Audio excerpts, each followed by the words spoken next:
On August 6, 1945, during the Second World War, an American B-29 bomber dropped the world's first deployable atomic bomb in the Japanese city of Hiroshima. The explosion eliminated over 80,000 people, which was 90% of the city, immediately. Tens of thousands would later die from radiation exposure, as well as severe burns and injuries. This kind of American weaponry was not easily constructed. Before the outbreak of war involving America began, a group of American scientists brought it to the attention of the United States that Germany had begun the development of a nuclear weapon of their own. Starting in 1940, the U.S. government began funding its own program, which came under the joint responsibility of the Office of Scientific Research and Development and the War Department, after the U.S. declared entry into World War II. This secret study was codenamed the Manhattan Project, based on the Engineering Corps Manhattan District in New York City. Major strides were made in the vast desert of Los Alamos, New Mexico, where a team led by J. Robert Oppenheimer, pictured on the right, studied nuclear fission plutonium-239 and nuclear fission uranium-235. Early on the morning of July 16, 1945, the Manhattan Project held its first successful test of an atomic bomb device. This bomb was plutonium-based and was referred to as the Fat Man. Smaller tests were conducted for the uranium-based bomb, and this bomb was referred to as the Little Boy. It took over 5 years of intense research and construction to fabricate such a weapon of mass destruction.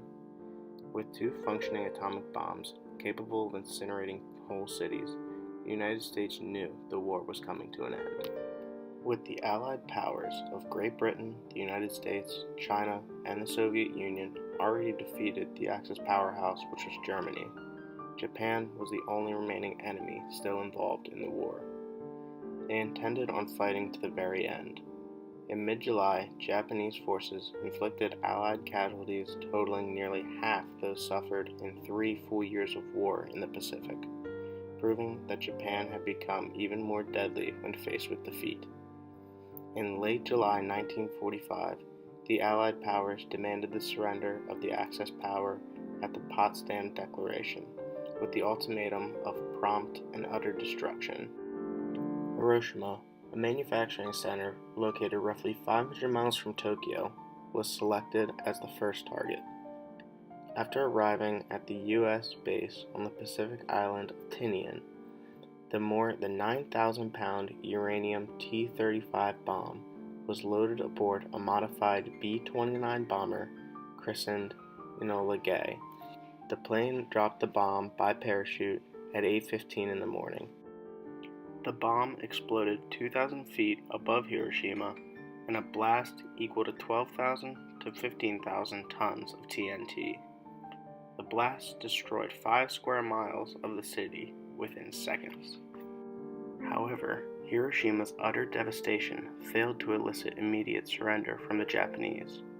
On August 9th, Major Charles Sweeney departed in a B-29 bomber boxcar from Tinian. The next target was Kokura. 3 times boxcar passed over Kokura, bomb bays open, a hum in the cockpit signaling that the bomb was ready for release. The crew was wearing their special goggles that were supposed to protect them from the flash of the atomic explosion. But although the radar scope was locked on Kokura, the orders were to drop the bomb only on visual identification of the huge arms factory that were the designated targets. Thick clouds over the primary target drove Sweeney to the secondary target, Nagasaki, where the plutonium bomb, Fat Man, was dropped at 11:02 that morning. More powerful than the one used in Hiroshima, the bomb weighed nearly 10,000 pounds and was built to produce a 22-kiloton blast. The plutonium bomb killed roughly 100,000 people in Nagasaki and was the most powerful blast the world had ever seen. The topography of Nagasaki, which was nestled in narrow valleys between mountains, reduced the bomb's effect, limiting the destruction to 2.6 miles. At noon on August 15, 1945, Emperor Hirohito announced his country's surrender on a radio broadcast. The news spread quickly, and victory in Japan and V-Day celebrations broke out across the United States and other Allied nations. The formal surrender agreement was signed on September 2nd aboard the U.S. battleship Missouri, anchored in Tokyo Bay.